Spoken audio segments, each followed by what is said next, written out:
মুসা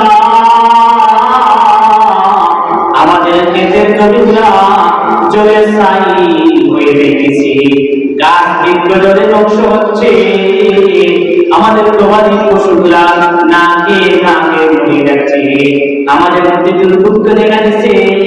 আপনি একটু আল্লাহর কাছে বলেন না কেন আল্লাহ যেন আমাদেরকে বৃষ্টির নিয়ামত দিয়ে দেন। পয়গম্বর মুসা আলাইহিস সালাম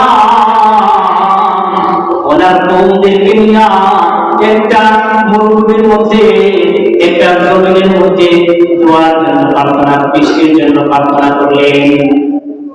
বৃষ্টির জন্য যখন প্রার্থনা করলেন, আল্লাহ পাক রব্বুল আলামিন মুসা আলাইহিস সালামের সাথে সরাসরি কথা বলতেন। যার উপাধি ছিল মুসা কালিমুল্লাহ।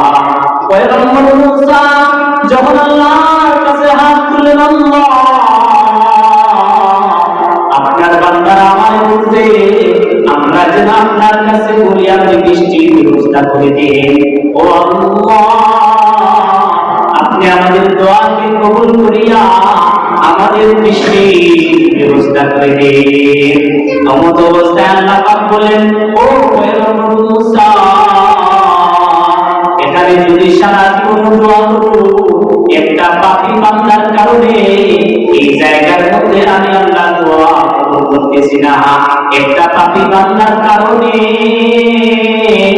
এই জমিনের মধ্যে আমি বৃষ্টি দিতেছি না, কারো দোয়া আমি কবুল করি না। তুমি ওই মানুষদেরকে জানাইয়া দাও যে বান্দা সমস্ত পাপের মধ্যে লিপ্ত হয়েছে সে যেন এই জায়গা থেকে উঠে যায়।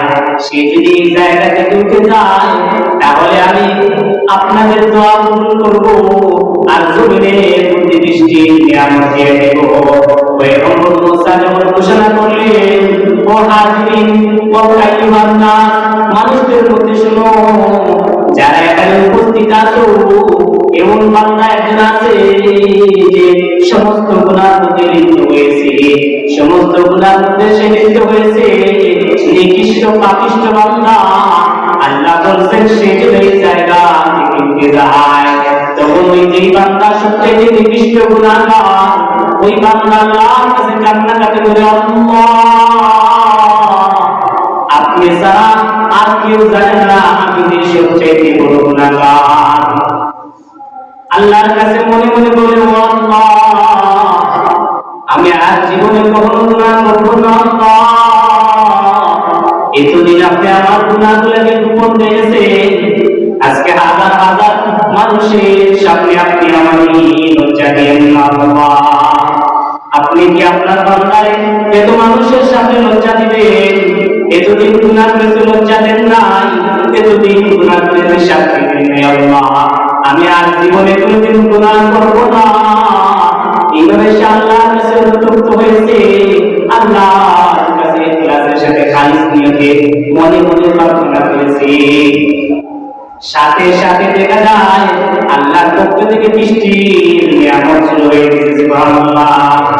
পয়গম্বর মুসা বললেন, আল্লাহ বুঝলাম না, আপনার খেলা বুঝলাম না। একটু আগে বললেন এখানে দোয়া কবুল হবে না যদি একজন পাপিষ্ঠ বান্দা এখান থেকে উঠে না যায়। এখনো তো আপনার কোনো বান্দা এখান থেকে উঠে গেল না, এখনো তো এই পাপী বান্দা এখানে রয়ে গেছে, সে এখান থেকে এখনো উঠে গেল না।